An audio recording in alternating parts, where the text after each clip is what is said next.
Hi hello నమస్తే welcome to the information with Murali YouTube channel. So ఈరోజు మనం ప్రజాపాలనలో ఇందిరమ్మ ఇండ్ల కోసం దరఖాస్తు చేసుకున్నారు కదా. సో ఇప్పుడు ఇందిరమ్మ ఇండ్ల దరఖాస్తులను అయితే వాటి యొక్క స్టేటస్ అనేది తెలుసుకునే ప్రయత్నం చేద్దాం. అదేవిధంగా మీ యొక్క మొబైల్లోనే లేదా మీ యొక్క సిస్టంలోనే మీరే సొంతంగా ఆ స్టేటస్ అనేది చెక్ చేసుకోవచ్చు అనమాట. సో అదేవిధంగా ఇంకేంటంటే ఈ కొంతమంది అప్లికెంట్స్ని ఏం చేశారంటే లిస్ట్ 1, లిస్ట్ 2, లిస్ట్ 3 కింద వేయడం జరిగింది. సో ఏ లిస్ట్లో ఉంటే మనకు ఇల్లు వచ్చే ఛాన్స్ ఎక్కువగా ఉంటుందో కూడా తెలుసుకునే ప్రయత్నం చేద్దాం. సో ముందుగా మీ యొక్క మొబైల్లో కానీ డెస్క్టాప్లో కానీ గూగుల్ క్రోమ్ని అయితే ఓపెన్ చేసే ప్రయత్నం చేయండి. ఇక్కడ సెర్చ్ బార్లో మీరు ఏం సెర్చ్ చేస్తారంటే ఇందిరమ్మ ఇల్లు అని చెప్పేసి సెర్చ్ చేయండి. ఇందిరమ్మ ఇల్లు ఇక్కడ వచ్చింది చూసారా, ఇందిరమ్మ ఇల్లు అని చెప్పేసి వచ్చింది. సో ఇక్కడ ఫస్ట్లోనే ఉంది ఇందిరమ్మ ఇల్లు అని చెప్పేసి ఈ యొక్క పేజ్ని ఓపెన్ చేయండి. ఓపెన్ చేయగానే ఈ విధంగా వస్తుంది. సో వచ్చిన తర్వాత ఇక్కడ ఇందిరమ్మ ఇండ్లు గవర్నమెంట్ ఆఫ్ తెలంగాణ అని చెప్పేసి మనకి వెబ్సైట్ అయితే ఈ విధంగా ఓపెన్ అవుతుంది. సో ఆ వెబ్సైట్ అయితే ఈ విధంగా ఉంటుంది అనమాట. ఓకేనా, ఈ విధంగా ఉంటుంది. సో ఇక్కడ మీరు రైట్ సైడ్ వచ్చేసి కార్నర్లో మోర్ అనే ఆప్షన్ అవుపడుతుంది కదా మనకి, ఇక్కడ మోర్ అని చెప్పేసి. సో ఇప్పుడు దీన్ని ఓపెన్ చేయండి. దీన్ని ట్యాప్ ఇచ్చేయని 3 ఆప్షన్స్ వస్తాయి. గ్రీవియన్స్, అప్లికేషన్ సెర్చ్ అంటే కాంటాక్ట్స్ అని చెప్పేస్తుంది. మీ అప్లికేషన్ సెర్చ్ చేద్దాం అనుకుంటారు కాబట్టి ఇక్కడ మీ అప్లికేషన్ సెర్చ్ అని చెప్పేసి ట్యాప్ ఇచ్చేసింది. ఇవ్వగానే మనకి ఈ విధంగా పేజ్ అనేది ఓపెన్ కావడం జరుగుతుంది. ఇక్కడ సెర్చ్ బార్ అని చెప్పేసింది కదా, ఈ యొక్క సెర్చ్ బార్లో ఏదైనా ఒకటి సెలెక్ట్ చేసుకోవాలన్నమాట. సో మనకి 4 ఆప్షన్స్ వచ్చాయి. మొబైల్ నెంబర్ కానీ, ఆధార్ నెంబర్ కానీ, అప్లికేషన్ ఐడి కానీ, ఫుడ్ సెక్యూరిటీ కార్డ్ నెంబర్ కానీ, ఏదో ఒక నెంబర్ అయితే ఎంటర్ చేద్దాం. అయితే మొబైల్ నెంబర్ ఎంటర్ చేద్దాం. సో మొబైల్ నెంబర్ అని చెప్పేసి ఇక్కడ మనం ఒక మొబైల్ నెంబర్ అయితే ఎంటర్ చేద్దాం అనమాట. సో మనం అప్లై చేసేటప్పుడు ఏ యొక్క మొబైల్ నెంబర్ అయితే ఇస్తామో ఆ యొక్క మొబైల్ నెంబర్ ఇక్కడ ఎంటర్ చేయండి.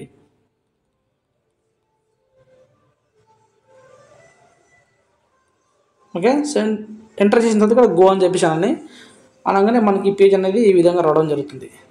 సో డీటెయిల్స్ అనేవి ఇలా వస్తాయి అనమాట. సో ఇక్కడ చూసారా, మన application number, district, village, Aadhaar number, surveyor name, ఇవన్నీ డీటెయిల్స్ అయితే మనకు డిస్ప్లే కావడం జరుగుతుంది. ఒకసారి ఈ డీటెయిల్స్ అని మనమే కాదు చెక్ చేసుకోండి. సో అదేవిధంగా లిస్ట్ టైప్ వచ్చి ఇక్కడ లిస్ట్ 1 అని చెప్పేసి రావడం జరిగింది. ఇక్కడ లిస్ట్ టైప్ చూడండి, లిస్ట్ 1 అని చెప్పేసి అయితే రావడం జరిగింది అనమాట, లిస్ట్ 1. ఓకేనా. అప్లికేషన్ స్టేటస్ ఏమని చెప్తుంది, ఇక్కడ సర్వే అనేది కంప్లీట్ అయిందని కూడా చెప్తుంది. సర్వే ఈజ్ కంప్లీటెడ్ అని కూడా చెప్తుంది. అదేవిధంగా అప్లికేషన్ నేమ్ సేమ్ అక్కడ ఉన్నాయి, ఇక్కడ ఉన్నాయి.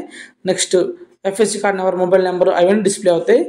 అవి ఒకసారి మన యొక్క చెక్ చేసుకోండి. అదేవిధంగా రిమార్క్స్ అని చెప్పేసి వచ్చింది కదా. సో ఇక్కడ రిమార్క్స్ అని చెప్పేసి ఉన్న దగ్గర ఇక్కడ చూడండి నాన్ బుక్ హౌసెస్ అని చెప్పేసి రావడం జరిగింది కదా. సో నాన్ బుక్ హౌసెస్ అనే దాని నుంచి లిస్ట్ 1 కూడా వేయడం జరిగింది అనమాట. సో రిమార్క్ కింద non book houses with house sides ఏంటంటే మనకు హౌస్ సైడ్ అంటే మనకు ఇంటి స్థలం అయితే ఉన్నది, మనకి ఇంటి స్థలం అయితే ఉన్నది, కానీ మనకి ఇంటి స్థలం ఉన్నది కానీ మనకి ఇల్లు లేదు. సో అలాంటి వాళ్ళు ఏం చేశారు, లిస్ట్ 1లో ఇచ్చారు. ఇంకో విధంగా కూడా లిస్ట్ 1లో ఇచ్చారు. ఎట్లా అంటే మనకు ఆల్రెడీ ఇంటి స్థలం ఉంది, ఇల్లు మాత్రం పెంకుడిల్లు, రేకులిల్లు ఇలాంటిది అనమాట. సో వీళ్ళని కూడా ఏం చేశారంటే ఈ యొక్క లిస్ట్ 1లో అయితే యాడ్ చేయడం జరిగింది అనమాట. సో ఎక్కువ శాతం అయితే ఈ లిస్ట్ 1లో ఉన్న వాళ్ళకే మనకు ఇల్లు వచ్చే ఛాన్స్ అనేది చాలా ఎక్కువగా మనకి కనపడుతుంది. అదేవిధంగా మనకు ఈ లిస్ట్ 1 కాకుండా ఇంకా అప్లికెంట్స్కి లిస్ట్ 2, లిస్ట్ 3 అని రావడం జరిగింది కదా. సో లిస్ట్ 2, లిస్ట్ 3 అని కూడా వచ్చింది అనుకోండి, అప్పుడు మనం ఏం చేయాలంటే ఇక్కడ click here raise to a grievance అని చెప్పేసి ఉందా, click here to raise a grievance అని చెప్పేసి అనాలి. అనగా మనకి ఇక్కడ మొబైల్ నెంబర్ అనేది అడుగుతుంది. మొబైల్ నెంబర్ ఇవ్వాలి. మొబైల్ నెంబర్ ఇచ్చి సబ్మిట్ అని కొట్టగానే మనకి ఓటీపీ అయితే రావడం జరుగుతుంది. ఓటీపీ ఇచ్చి మనం ఆ పేజ్ ఓపెన్ చేయాల్సి ఉంటుంది. ఓటీపీ అనేది ఎంటర్ చేయగానే మనకు పేజ్ అనేది ఈ విధంగా అయితే రావడం జరుగుతుంది.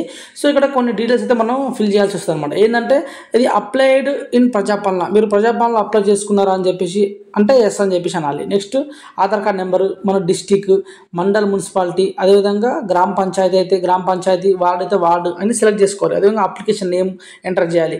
జెండర్ మనం సెలెక్ట్ చేసుకోవాలి. నెక్స్ట్ మొబైల్ నెంబర్ ఎంటర్ చేయాలి. నెక్స్ట్ గ్రీవెన్స్ కేటగిరీ అని చెప్పేసి వస్తుంది అనమాట. సో గ్రీవెన్స్ కేటగిరీ ఏంటంటే కొన్ని ఆప్షన్స్ ఉంటాయి, దాంట్లో మనం సెలెక్ట్ చేసుకోవాల్సి వస్తుంది అనమాట.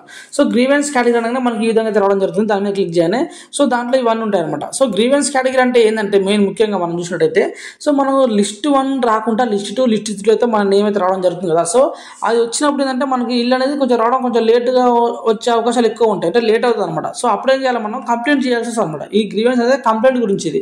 సో దీంట్లో ఏదైనా ఒకటి సర్వే నాట్ విజిటెడ్ అని, లేకపోతే నాట్ సాటిస్ఫైడ్ విత్ సర్వే అని, సర్వే నాట్ డన్ ప్రాపర్లీ అని, ఆబ్సెంట్ డ్యూరింగ్ సర్వే అని, not update during Prajapalana. So ఇలా ఏదైనా ఒకటి సెలెక్ట్ చేసుకోవాల్సి వస్తుంది అనమాట. సో దీన్ని సెలెక్ట్ చేసుకుంటే ఏమవుతుందంటే చెప్తా అది కూడా.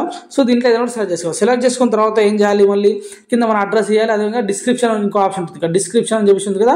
ప్రాపర్ డిస్క్రిప్షన్ అంటే ప్రాబ్లం, మనకి ఏదైతే ప్రాబ్లం ఎందుకు మనకు లిస్టులో వచ్చిన ప్రాబ్లం మనం ఏమనుకుంటున్నామో ఆ యొక్క ప్రాబ్లమ్ని మనం టెస్ట్ రూపంలో అయితే ఇక్కడ ఎంటర్ చేయాల్సి వస్తుంది అనమాట. ఎంటర్ చేసిన తర్వాత ఇక్కడ డాక్యుమెంట్ కూడా అడుగుతుంది. సో ఈ డాక్యుమెంట్ ఏంటంటే మనం ముందుగా స్టేటస్ తీసుకున్నాము, ఆ స్టేటస్ స్క్రీన్ షాట్ కావచ్చు, లేకపోతే ప్రజాపాలన తీసుకున్నటువంటి ఇందిరమ్మ ఇళ్ళకు అప్లై చేసిన అప్లికేషన్ ఫామ్ కావచ్చు. సో దీని అయితే 2 MB మించకుండా అయితే మనం జేపీజీ ఫార్మాట్ ఫార్మాట్లో ఏం చేయాలంటే ఈ యొక్క ఫైల్ తీసుకొని దీంట్లో అప్లోడ్ చేయాల్సి ఉంటుంది అనమాట. అప్లోడ్ చేసి సబ్మిట్ చేయాలి. సబ్మిట్ చేసి ఏంటంటే మళ్ళీ ఈ సర్వ్ చేసే అధికారులు అయితే ఉంటారో వాళ్ళు మనకు రీసర్వ్ చేస్తారనమాట. రీసర్వ్ చేసి మన యొక్క నేమ్ని అయితే ఈ లిస్ట్ 3 నుంచి తీసేసి లిస్ట్ 1కి ఛాన్సెస్ అనేవి ఎక్కువగా ఉంటాయి అనమాట. సో ఇదంటే ఈరోజు ఉన్నటువంటి ఒక ముఖ్యమైనటువంటి సమాచారం. సో మరింత మంచి కంటెంట్తో మళ్ళీ కలుసుకునే ప్రయత్నం చేద్దాం. Until then bye bye. ఇంకెవరైనా మన ఛానల్ సబ్స్క్రైబ్ చేసుకునే ప్రయత్నం చేయండి.